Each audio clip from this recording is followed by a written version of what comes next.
Junction ಸತ್ಯ ಸಂಗಮ. ಈಗ viral ಆಗ್ತಿರೋ ವಿಡಿಯೋ DGP ರಾಮಚಂದ್ರ ರಾವ್ ಅವರದ್ದು ಅನ್ನೋದು ಬಹುತೇಕ ಕನ್ಫರ್ಮು. ಅದು AI ಫ್ಯಾಬ್ರಿಕೇಟೆಡ್ ಅಂತ ಸಾಹೇಬರು ಏನೇನೋ ಸಮಜಾಯಿಸಿ ಕೊಟ್ರು ಫ್ಯಾಕ್ಟ್ ಚೆಕ್ಕರ್ಗಳು ನೋಡಿದ ತಕ್ಷಣ ಒಂದೆರಡು ಸೆಕೆಂಡ್ನಲ್ಲೇ ಕಂಡುಹಿಡಿತಾರೆ ಅದು ನಕಲಿನ ಅಸಲಿನ ಅಂತ. ಈಗ ಅವರನ್ನು ಸಸ್ಪೆಂಡ್ ಮಾಡಲಾಗಿದೆ. ಅಂದಂಗೆ ಸಾಹೇಬ್ರದ್ದು ಇನ್ನು 4 ತಿಂಗಳು ಡ್ಯೂಟಿ ಮಾತ್ರ ಇತ್ತು. 4 ತಿಂಗಳಾದ್ಮೇಲೆ ರಿಟೈರ್ಡ್ ಆಗಿ ಆರಾಮಾಗಿ ಮನೆಯಲ್ಲಿ ಕಾಲ ಕಳೀತಾ ಇದ್ರೇನೋ ಅಷ್ಟರಲ್ಲೇ ಈ ವಿವಾದ ಅಟ್ಕಾಯಿಸ್ಕೊಂಡಿದೆ. ವಿಷಯ ಏನಂತಂದ್ರೆ, ಈಗ ವೈರಲ್ ಆಗಿರೋ ವಿಡಿಯೋ ಸುಮಾರು 6 ವರ್ಷಗಳ ಹಿಂದಿನದ್ದು. ಈ ವಿಡಿಯೋದಲ್ಲಿ ಇದಾರಲ್ಲ ಸಂತ್ರಸ್ತ ಮಹಿಳೆ, ಅವರು ಬೆಳಗಾವಿ ಮೂಲದವರು. ಯಾವುದೋ ಒಂದು ಕಾಲೇಜ್ನಲ್ಲಿ ಪ್ರೊಫೆಸರ್ ಆಗಿದ್ರಂತೆ. ಇವರಿಗೆ ಮನೆಯಲ್ಲಿ ಗಂಡನ ಜೊತೆಗೆ ಸಮಸ್ಯೆ ಇತ್ತಂತೆ. ಹೀಗಾಗಿ ಇವರು ಪೊಲೀಸ್ ಸ್ಟೇಷನ್ಗೆ ಹೋಗಿರ್ತಾರೆ. ಅಲ್ಲಿ ಪೊಲೀಸರಿಂದ ಸರಿಯಾಗಿ ಸ್ಪಂದನೆ ಸಿಕ್ಕಿರೋದಿಲ್ಲ. ಕೊನೆಗೆ ನೇರವಾಗಿ DIG ಹತ್ರ ಹೋಗ್ತಾರೆ. ಅಂದ್ರೆ ರಾಮಚಂದ್ರ ರಾವ್ ಸಾಹೇಬರು ಈ ಮೊದಲು ಬೆಳಗಾವಿ DIG ಆಗಿರ್ತಾರೆ.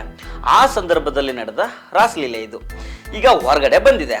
ನ್ಯಾಯ ಕೇಳ್ಕೊಂಡು ಬಂದ ಮಹಿಳೆ ಹತ್ರ ಇವರು ರಾಸಲೀಲೆ ಆಡಿದ್ದಾರೆ. ವಿಡಿಯೋ ನೋಡಿದ ಮೇಲೆ ನನಗೆ ಮೂಡಿದ ಪ್ರಶ್ನೆ ಏನಂದ್ರೆ, ಆ ವಿಡಿಯೋ ಮಾಡಿದ್ದು ಯಾರು? ಹನಿ ಟ್ರ್ಯಾಪ್ ಮಾಡಿದ್ದು ಅಂತಾದರೆ ಮೊಬೈಲನ್ನು ಕ್ಯಾಮ್ರಾನು ಎಲ್ಲೋ ಒಂದು ಕಡೆ ಇಟ್ಟಿರ್ತಾರೆ. ಆದರೆ ಇಲ್ಲಿ ಮೊಬೈಲ್ ಕ್ಯಾಮ್ರಾದು ಅನ್ನೋದು ಕನ್ಫರ್ಮ್ ಆಗ್ತಾ ಇದೆ, ಶೇಕ್ ಆಗ್ತಾ ಇದೆ. ಅಂದರೆ ಎದುರುಗಡೆ ಇರೋ ಪರ್ಸನ್ನು ವಿಡಿಯೋ ಮಾಡಿದ್ದಾರೆ ಅಂತ ಕ್ಲಾರಿಟಿ ಸಿಗ್ತದೆ. ಈಗ ವಿಡಿಯೋ ರೆಕಾರ್ಡ್ ಮಾಡಿದ್ಯಾರು ಅನ್ನೋ ಪ್ರಶ್ನೆಗೆ ಉತ್ತರ ಸಿಗಬೇಕು. ಜೊತೆಗೆ 6 ವರ್ಷದ ನಂತರ ಈ ವಿಡಿಯೋ ಇವಾಗ ಯಾಕೆ ವೈರಲ್ ಆಯಿತು ಅನ್ನೋದು ಸಹ ಗೊತ್ತಾಗಬೇಕು.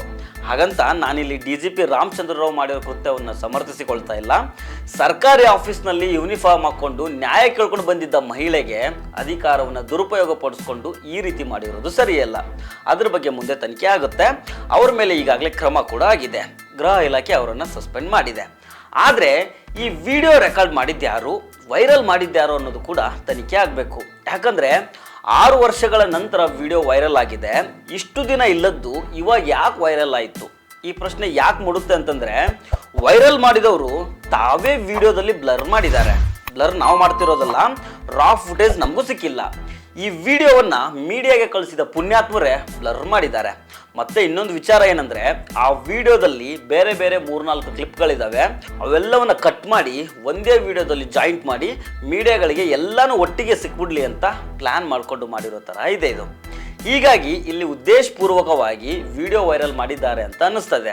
ಈ ಕೇಸ್ ನೋಡಿದರೆ ಇಲ್ಲಿ ರಾಮಚಂದ್ರ ರಾವ್ ಮತ್ತೊಬ್ಬ ರಮೇಶ್ ಜಾರಕಿಹೊಳಿ ಆಗಿದ್ದಾರೆ ಅಂತ ಗೊತ್ತಾಗ್ತಾ ಇದೆ. ಮತ್ತು ಪೊಲೀಸ್ ಡಿಪಾರ್ಟ್ಮೆಂಟ್ನ ನ್ಯೂನತೆಗಳ ಬಗ್ಗೆ ಕೂಡ ಇಲ್ಲಿ ಮಾತಾಡಲೇಬೇಕು. ಕಳೆದ 2025ನೇ ವರ್ಷದಲ್ಲಿ ಒಟ್ಟು 236 ಪೊಲೀಸರು ಸಸ್ಪೆಂಡ್ ಆಗಿದ್ದಾರೆ. ಇದು ಕರ್ನಾಟಕ ಸ್ಟೇಟ್ ಪೊಲೀಸ್ ಡಿಪಾರ್ಟ್ಮೆಂಟ್ ಕೊಟ್ಟಿರೋ ಅಧಿಕೃತ ಮಾಹಿತಿ. ಇದರಲ್ಲಿ 42 ಮಂದಿ ಪೊಲೀಸರ ವಿರುದ್ಧ ಕ್ರಿಮಿನಲ್ ಪ್ರಕರಣಗಳು ದಾಖಲಾಗಿದ್ದಾವೆ.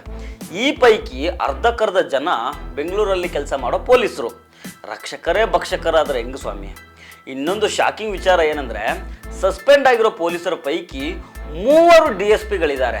ಇದರಲ್ಲಿ 2 ಮೇಲೆ ಕ್ರಿಮಿನಲ್ ಕೇಸ್ ಇದ್ದಾವೆ. ಇವರೆಲ್ಲ IPS ಆಫೀಸರ್ಗಳು. ಇದರ ಆಚೆಗೆ 28 ಜನ ಇನ್ಸ್ಪೆಕ್ಟರ್ಗಳು ಸಸ್ಪೆಂಡ್ ಆಗಿದ್ದಾರೆ. 19 ಜನ PSIಗಳು ಸಸ್ಪೆಂಡ್ ಆಗಿದ್ದಾರೆ. 16 ಜನ ASIಗಳು, 9 ಜನ ARSIಗಳು ಸಸ್ಪೆಂಡ್ ಆಗಿದ್ದಾರೆ. ಹೆಡ್ ಕಾನ್ಸ್ಟೇಬಲ್ಗಳ ಪಟ್ಟಿ ತುಂಬ ಉದ್ದ ಇದೆ. ಕ್ರಿಮಿನಲ್ ಕೇಸ್ ಅಂದರೆ ಪುಣ್ಯಕ್ಕೆ ಇವರು ಮರ್ಡರ್ ಮಾಡೋ ಮಟ್ಟಿಗೆ ಏನು ಹೋಗಿಲ್ಲ. ರಾಬರಿ, ಕಿಡ್ನಾಪ್ನಂತಹ ಕೇಸ್ಗಳಲ್ಲಿ ಸಿಕ್ಕಾಕೊಂಡು ಒಟ್ಟು 42 ಜನ ಪೊಲೀಸರು ಸಸ್ಪೆಂಡ್ ಆಗಿದ್ದಾರೆ. ಈಗ ರಾಸಲೀಲೆ ಪ್ರಕರಣದಲ್ಲಿ DGP ರಾಮಚಂದ್ರ ರಾವ್ ಬಲಿ ಬಿದ್ದಿದೆ. ಈಗ ಈ ಪ್ರಕರಣದ ಬಗ್ಗೆ ಸಮಗ್ರವಾಗಿ ತನಿಖೆ ಆಗಲಿ. ನಮಸ್ಕಾರ.